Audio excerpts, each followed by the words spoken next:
آپ کو دیکھ لے تو آدھی بیماری ویسے ہی دور ہو جاتی. اسی طرح سے اگر مرشد برحق اگر آپ پر ایک توجہ ڈال دے، ایک نگاہ عنایت ڈال دے، تو پھر باٹل میں پانی پر دم کرانے کی ضرورت نہیں رہ جاتی. جو چیز نگاہوں سے پلائی جاتی ہے اسے آپ باٹل سے پینا چاہیں. یہاں تو کنیکشن سے سپلائی ہوتی ہے.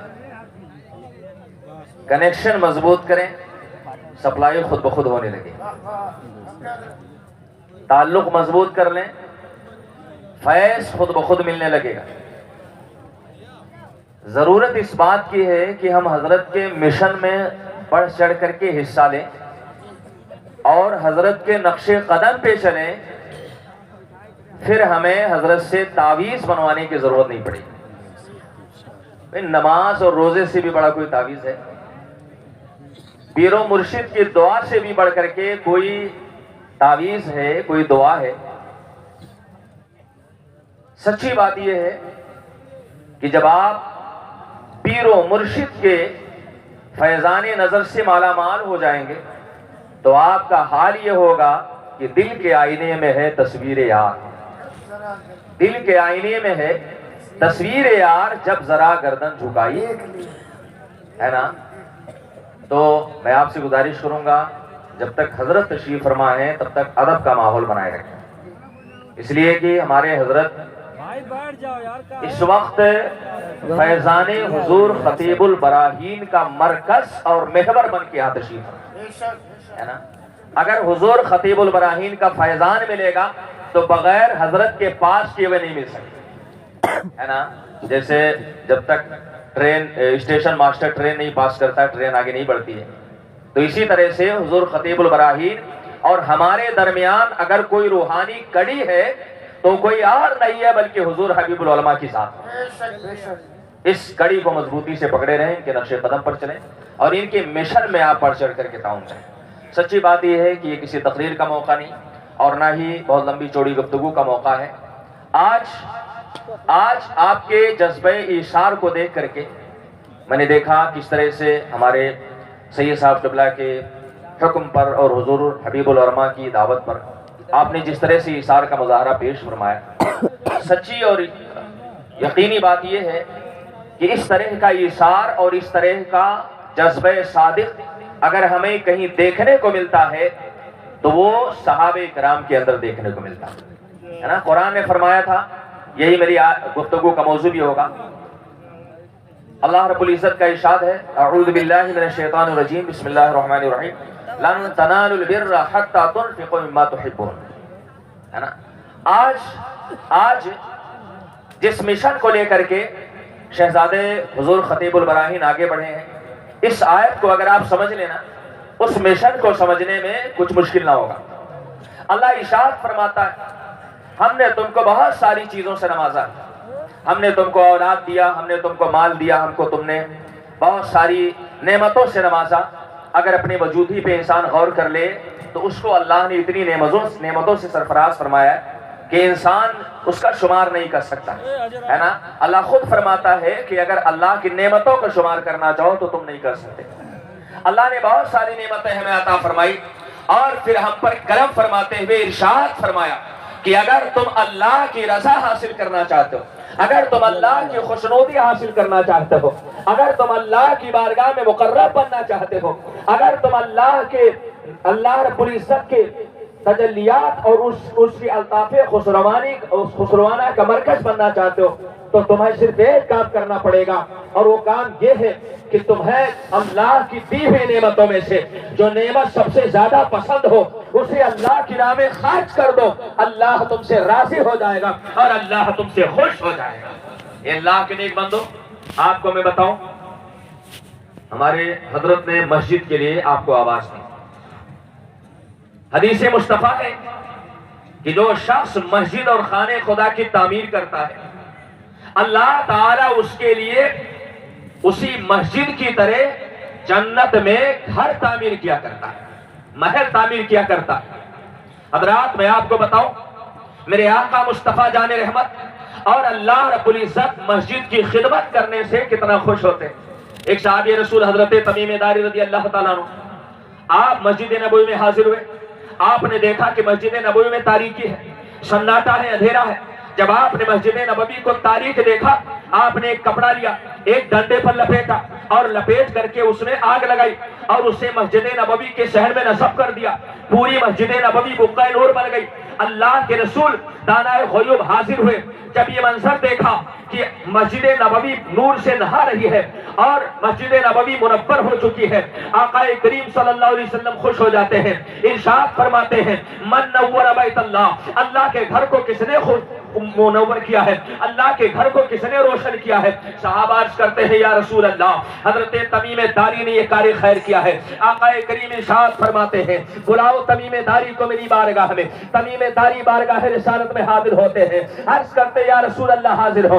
میرے آقا آگے بڑھتے ہیں، حضرت تمیم داری کو اپنے سینے سے لگاتے ہیں اور ارشاد فرماتے ہیں اے تمیم داری، آج تو نے اللہ کے گھر کو روشن کیا ہے، مرنے کے بعد اللہ تیری قبر کو روشن فرمائے گا، اللہ تیری قبر کو منور فرمائے گا۔ آج تو نے مسجد نبوی کی خدمت کی ہے، اس خدمت کو دیکھ کر کے میرا دل اتنا خوش ہو گیا ہے کہ آج اگر میرے پاس کوئی بیٹی ہوتی تو میں اسے تیرے نکاح میں دے دیتا۔ واہ واہ واہ، بہت عمدہ حضرت، یا رسول اللہ، یا رسول اللہ، ماشاءاللہ بہت عمدہ حضرات، آج ہمیں جب مسجد کے لیے آواز دی جاتی ہے نا، ہم تو کہتے ہیں دیکھو جب دیکھو تب چندے ہوتا۔ چندہ کرنا میرے رسول کی سنت ہے نا، اور چندہ دینا میرے صحابہ کی سنت ہے نا۔ ہم لوگ رسول کی سنت پہ چلتے ہیں، آپ لوگ صحابہ کی سنت پہ ہے نا۔ ہر ایک کا کام بٹا ہوا ہے اور کوشش کرو کہ دونوں کی سنت پہ چلو۔ اسی لیے ہمارے حضرت نے ایسی ایسی چیزیں بنا دی ہیں کہ آپ چندہ دے بھی سکتے ہو، چندہ کر بھی سکتے ہو، ہے نا۔ میں ایک بات عرض کروں، اپنی گفتگو میں سمیٹنے کی کوشش کر رہا ہوں۔ حضرات، حضور حافظ ملت کا ذکر ہمارے حضرت نے فرمایا۔ مجھے ایک واقعہ یاد آیا کہ جب سرکار حافظ ملت مبارک پور میں چندہ کر رہے تھے، ایک حاجی صاحب تھے جو حافظ ملت کے بڑے دیوانے تھے۔ جب انہوں نے سرکار حافظ ملت کو چندہ کرتے ہوئے دیکھا تو حاجی صاحب نے سوچا کہ لاؤ آج ہم سنت صدیقی پہ عمل کر لیتے ہیں نا۔ اسی لیے ہم کہتے ہیں نا کہ اللہ اگر دولت دے تو حضرت عثمان غنی جیسا سخاوت کا جذبہ بھی عطا فرمائے۔ اللہ دولت دے تو عثمان غنی رضی اللہ تعالیٰ عنہ جیسا جذبہ سخاوت بھی دے۔ حضرت ابو بکر صدیق نے اپنی پوری دولت اللہ کے رسول کے قدموں میں نچھاور کر دیا، اور اللہ کے رسول نے پوچھا ہے ابو بکر آپ نے اللہ اپنے بال بچوں کے لیے کیا چھوڑا؟ حضرت ابو بکر عرض کرتے ہیں یا رسول اللہ، جس کے اہل و عیال کے پاس اللہ کی رحمت ہو، رسول اللہ کی عنایت ہو، اسے کسی اور چیز کی حاجت رہی نہیں جاتی۔ حضرت حافظ ملت کے دور میں حاجی صاحب نے کہا کہ لاؤ سنت صدیقی پہ عمل کر لیتے ہیں۔ گئے حافظ ملت کی بارگاہ میں، اپنی پوری پراپرٹی کا حساب کتاب کیا اور حافظ ملت کی بارگاہ میں زمین جائیداد کے سارے کاغذات پیش کر دیے۔ سرکار یہ میرا مکان ہے، سرکار یہ میری دکان ہے، سرکار یہ میری زمین ہے، سرکار یہ میرا بینک بیلنس ہے، یہ جمع پوجی سے برات ہے، انہیں قبول کر لیا جائے۔ حضور حافظ ملت نے منع کیا، مگر وہ عاشق صادق، وہ دیوانہ مصطفیٰ، وہ فرمانے حافظ ملت، انہوں نے ساری دولت اٹھا کے حضور حافظ ملت کے قدموں میں نچھاور کر دیا۔ کہا حضور ابھی تک سنت صدیقی سنتے آیا تھا، آج آپ کی نگاہ عنایت کا کرشمہ ہے کہ اللہ کی توفیق سے میں اسی سنت صدیقی کو زندہ کر رہا ہوں۔ حضرات، ساری دولت تو دے دیا حضور حافظ ملت کو۔ جب آپ کچھ اللہ کے راہ میں خرچ کریں گے نا، جب کوئی نیک کام کریں گے نا، اللہ آپ کو آزمائے گا۔ کہتے ہیں نا جب نماز شروع کرو تو گھر میں بیماری زیادہ ہونے لگتی، جب روزہ رکھنا شروع کرو تو دواؤں کی ضرورت زیادہ۔ یہ سب کیا ہے؟ اللہ آپ کو آزمانا چاہتا ہے کہ یہ حقیقت میں دل سے میرا اپنا بندہ بنا ہے یا صرف دکھاوے کے لیے بنا ہے نا۔ اسی لیے نماز پڑھو، اگر پریشانی آئے تو اور پڑھنا شروع کر دو، ہے نا۔ اگر مصیبت آئے تو اور پڑھنا شروع کر دو، اللہ کے راہ میں خرچ کرو۔ اگر دھندے میں لاس ہو رہا ہو، بزنس میں اگر آپ کو نقصان ہو رہا ہو، تو آپ یہ مت تصور کرو کہ ہم نے زکوٰۃ دیا ہے، ہم نے خیرات دیا ہے، اس لیے بزنس میں نقصان ہو رہا ہے۔ بزنس میں جو نقصان ہوتا ہے یہ اللہ کی طرف سے آزمائش ہوا کرتی ہے۔ اللہ کی طرف سے آزمائش ہوا کرتی ہے. میرے بندے تو نے اللہ کے راہ میں خرچ کیا ہے, مسجد کے لیے خرچ کیا ہے, مدرسے کے لیے خرچ کیا ہے, خانقاہ کے لیے خرچ کیا ہے. اب دیکھ میں تجھے آزما رہا ہوں, تو نے دل سے خرچ کیا ہے یا صرف دکھانے کے لیے خرچ کیا ہے. جو بندہ صادق ہوتا ہے نا, اس کا لاش ہوتا ہے اور بڑھا کر کے دیتا ہے. زکات نہیں فرض ہوتی ہے مگر پھر بھی زکات ادا کرتا ہے. حضرات وہ حاجی صاحب ہے, اللہ نے ان کو آزمانا چاہا. ان کی اہلیہ بیمار ہو گئی. جب اہلیہ بیمار ہوئی, تھوڑا موڑا پیسہ بچا تھا, اسی پیسے کو لے جا کے ڈاکٹر سے دوائی کرائی. بیماری ٹھیک نہ ہوئی, اس کے بعد پھر ڈاکٹر کے پاس لے کے پہنچے. اب ڈاکٹر کو معلوم ہو چکا تھا, غیر مسلم تھا, اس نے تانا دیا, کہا ساری دولت تو حافظ ملت کو دے آئے ہو, دوا کس سے کراؤ گے؟ ہے نا, یہ وہ پوائنٹ ہے جس میں میں لانا چاہ رہا تھا. حضرات حضور حافظ ملت نے فرمایا ساری دولت تو حافظ ملت کو دے دیا, اب علاج کیسے کراؤ گے؟ دوا کیسے کراؤ گے؟ اہلیہ کا علاج کیسے کراؤ گے؟ حضرات وہ حاجی صاحب ہیں, اللہ نے غیرت ایمانی سے نوازا تھا, اللہ نے فراست مومنانہ کی دولت عطا فرمائی تھی. حاجی صاحب ہیں, ایمانی غیرت کو جلا لایا. اٹھے, ڈاکٹر کے چیمبر میں اٹھے اور اٹھ کر کے اہلیہ کے ہاتھ کو پکڑا اور ارشاد فرمایا, اٹھ, اب تو ڈاکٹر کے دوا سے نہیں, سرکار حافظ ملت کے دعا سے صحیح ہو جائے. واہ واہ واہ, نعرہ تکبیر, نعرہ رسالت, فیضان حضور حافظ ملت, کرامت حضور حافظ ملت. سبحان اللہ. حضرات جہاں دوا نہ کام کرے نا, وہاں ان اللہ والوں کی دعا کام کرتی ہے نا. جہاں دوائیں فیل ہو جاتی ہے, میں نے تو سرکار خطیب البراہین کے بارے میں سنا, حضرت مولانا طاہر القادری صاحب نے بیان فرمایا ہے کہ کینسر کے مریض کو بھی حضور حافظ ملت نے دعا دے دیا, تو بیماری جس کی دوا آج پوری دنیا نہ ڈھونڈ پائی, سرکار حافظ ملت کی دعا نے اس بیماری کو ٹھیک کر دیا. ماشاءاللہ ماشاءاللہ. تو پتہ یہ چلا بزرگوں کی دعاؤں کا حال یہ ہوتا ہے کہ نگاہ مرد مومن سے بدل جاتی ہے تقدیریں, جو ہو ذوق یقین پیدا تو کٹ جاتی ہے زنجیریں.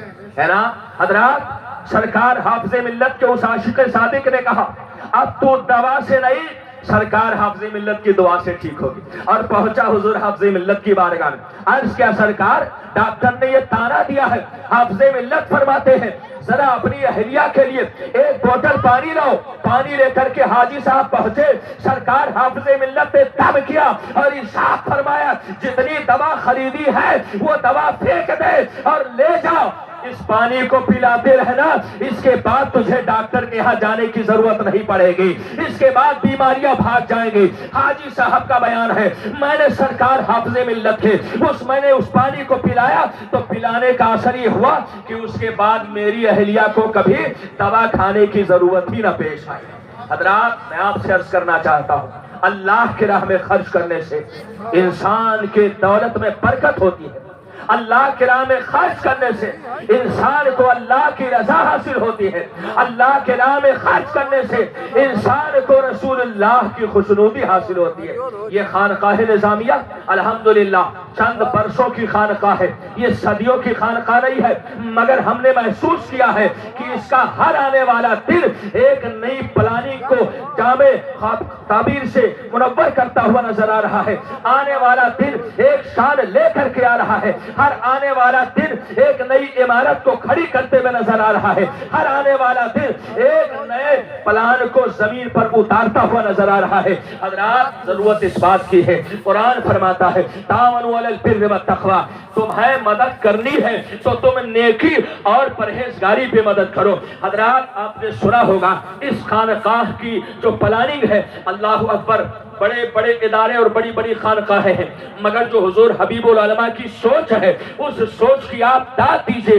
انہوں نے اللہ کی عبادت کے لیے مسجد کو بھی قائم کرنے کا پلان بنایا ہے, اور علم دین مصطفیٰ کی نشر و اشاعت کے لیے دارالحدیث کے قیام کا بھی پلان بنایا ہے, اور تصنیفی اور تحقیقی کاموں کو منظر عام پر لانے کے لیے آپ نے دارالقلم کا بھی پلان بنایا ہے. حضرات اللہ کرے حضور حبیب العلماء سلامت رہے, ان کے بازوں میں طاقت سلامت رہے، حضور خطیب البراہین کا فیضان سلامت رہے، اور حضور خطیب البراہین کے شہزادے بالا تبار نے جن تمام اسکیموں کو لے کر کے سوچا ہے، جو خواب دیکھے ہیں، اللہ کرے وہ خواب پورا ہو جائے اور پورا ہو کے رہے گا، وہ پورا ہو کے رہے گا۔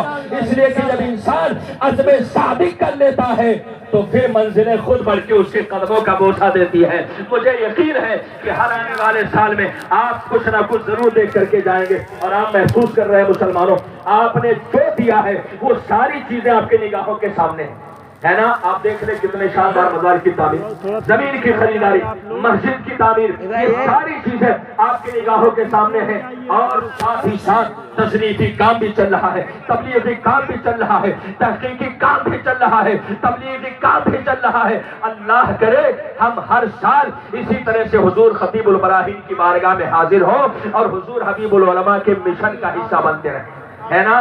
اللہ کرے یہ محفل مقبول ہو اور ہم سب یہاں پر حاضر آئے ہیں تو ہم سب حضور خطیب البراہین کا فیضان لے کر کے جائیں، ان کے مشن کا حصہ بنے۔ اللہ ارشاد فرماتا ہے تمہیں اگر اللہ کی رضا چاہیے، اللہ کی خوشنودی چاہیے، تو تم اللہ کی راہ میں وہ خرچ کرو جو تمہیں سب سے زیادہ پسندیدہ ہو۔ میرے بائیں ہاتھ پر جامعہ غوثیہ نسامہ جامعہ غوثیہ آ گیا تھا کہ معزز طلبہ جن کی دستار بندی ہوئی، حضرت علامہ سید نظامی صاحب قبلہ جن کی صدارت میں یہ ادارہ الحمدللہ دن بدن ترقی کر رہا ہے۔ حضرات یہ علم اور فضل کی دستار ہے۔ میں طلبہ سے گزارش کروں گا، ہمارے علماء نے آپ کے سر پہ بڑی ذمہ داری رکھی ہے۔ ہم اس لائق نہیں کہ آپ کو نصیحت کریں، مگر اتنا ضرور کہیں گے، عالم اسے کہتے ہیں جو علم کے ساتھ عمل بھی رکھتا ہے نا؟ اس چیز کو آپ اپنی گرے میں باندھ لیں اور زندگی بھر اپنے علم پر عمل کرنے کی کوشش کریں۔ ہم سب نے محبت کا اظہار کیا۔ ایک عالم دین سے محبت کا صلہ یہ ملتا ہے کہ اللہ تعالیٰ مرنے سے پہلے ہمیں توبہ کی توفیق دے دیتا ہے نا؟ لطائف اشرفی میں حضرت مخدوم اشرف کے چوچوی نے ایک واقعہ لکھا ہے، ایک طالب علم چبوترے پہ بیٹھ کے کچھ لکھ رہا تھا۔ ہمارے حضور حبیب العلماء چلتے پھرتے لکھتے رہتے ہیں، اللہ اکبر، جو ہم لوگ نہیں کر پاتے ہی جوانی میں، وہ ہمارے حضرت بزرگی میں کر رہے ہیں۔ اللہ تعالیٰ حضرت کی بزرگی اور حضرت کی دینی جوانی کو سلامت رکھے، ہے نا؟ حضرات وہ طالب علم چبوترے پر بیٹھ کر کے کچھ لکھ رہا تھا، قلم ہاتھ سے چھوٹ کے نیچے گرا۔ ایک غیر مسلم کافر قریب سے گزر رہا تھا، اس نے دیکھا کہ قلم نیچے گرا، لپکا اور لپٹ کر کے قلم کو اٹھایا اور اٹھا کے اس طالب علم کو دے دیا۔ جب اس کا انتقال ہوا، جب وہ اس دنیا سے گیا، کسی نے خواب میں دیکھا، پوچھا کیا حال ہے؟ کہا حال تو بہت بڑھیا۔ کہا تو غیر مسلم تھا، تیرا اچھا کیسے ہو سکتا؟ اس نے کہا میں تھا غیر مسلم، مگر مرنے سے پہلے اللہ نے توبہ کی توفیق دے دی۔ مرنے سے پہلے اللہ نے توبہ کی توفیق دے دی۔ کہا کس عمل کی وجہ سے؟ کہا بس ایک عمل کی وجہ سے، ایک طالب علم کے ہاتھ سے قلم چھوٹ کے گر گیا تھا، میں نے اٹھا کر کے قلم کو پکڑا دیا۔ اللہ کو یہ ادا اس لیے زیادہ پسند آئی کہ مرنے سے پہلے مجھے اللہ نے کلمہ شہادت نصیب کر دیا، ہے نا؟ آپ سبھی حضرات یہاں موجود ہیں، اور میں سمجھتا ہوں یہاں جتنے حضرات بیٹھے ہیں اس میں اکثر لوگ ان طلباء کے ریلیشن والے ہوں گے، ان سے تعلق رکھنے والے ہوں گے۔ اللہ آپ سب کو ان علماء کے علم سے کے فیضان سے مالا مال فرمائے۔ حضور حبیب العلماء موجود ہے، انشاءاللہ تعالی حضرت کے فیضان سے ہم مالا مال ہو کر کے جائیں گے، پھر باٹل لے کر کے آئیں گے۔ یعنی اتنی تقریر کا کوئی فائدہ نہیں ہوا۔ میں نے آپ سے کہا تھا نا کہ حضرت کی نگاہ عنایتی آپ کے لیے کافی ہے۔ جب اللہ اور رسول کا ذکر ہونا تو اس سے بڑھ کے، اس کو سننے سے بڑھ کے کوئی عمل نہیں ہو سکتا۔ اس کو سناؤ، دل میں بساؤ اور اسی کو اپنا روحانی علاج تصور کرو۔ جس نے اللہ کے ذکر کو سن لیا دل سے، اس کی روحانی بیماری بھی بھاگے گی اور انشاءاللہ جسمانی بیماری بھی دور ہو جائے گی۔ اللہ کریم ہم سب کو خیر کی توفیق عطا فرمائے، حضور خطیب البراہیم کے فیضان سے مالا مال فرمائے، اور حضور حبیب العلماء کے مشن کا ہمیں حصہ بننے کی توفیق عطا فرمائے۔ وما توفیق الا باللہ، وآخر دعوانا ان الحمد للہ رب العالمین۔ السلام۔